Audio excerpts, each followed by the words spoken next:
సంక్రాంతి పండగ 3 రోజులుగా నిర్వహిస్తాము అన్నమాట వాస్తవం.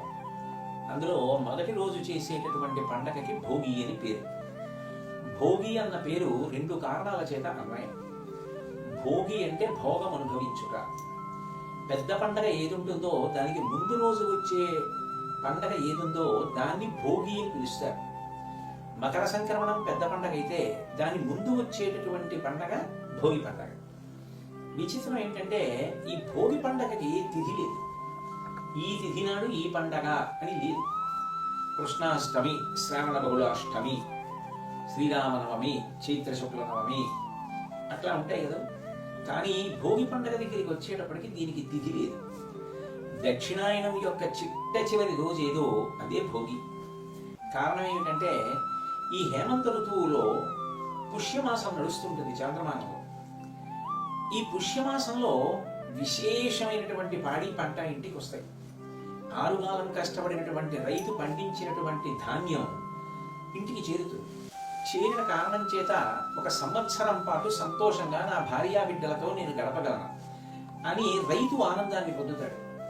రైతు భరోసాని పొంది ఆనందాన్ని పొందితే అది లోకానికంతటికీ శ్రేయోదాయకం.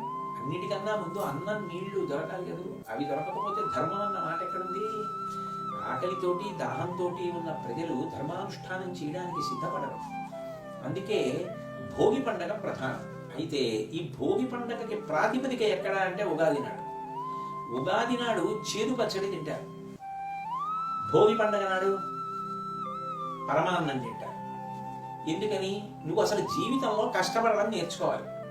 నువ్వు కష్టపడితే పరమాన్నం తినడానికి అర్హత పొందుతావు. అంతేగాని నువ్వు అసలు కష్టపడకుండా కేవలంగా ఒక చోట కూర్చుని అన్నీ నాకు అవరాలి అని కోరకూడదు. కష్టపడడం ఎప్పుడూ చేదే, అదేమంత తేలిగ్గా ఉండదు. అందుకే చేదుతో ప్రారంభం చేసి మధుర పదార్థంతో పూజ చేస్తారు. అందుకని భోగి బాహ్యంలో అందరికీ కావలసినటువంటి అన్న సమృద్ధిని ఇచ్చేటటువంటి పండగ. రైతులకి ధాన్యం ఇంటికి వస్తుంది. రెండో గొప్ప విషయం ఏమిటంటే దక్షిణాయన పుణ్యకాలానికి చిట్ట చివరి రోజు కదా భోగి. దక్షిణాయనం అంతా ఉపాసన కాలం.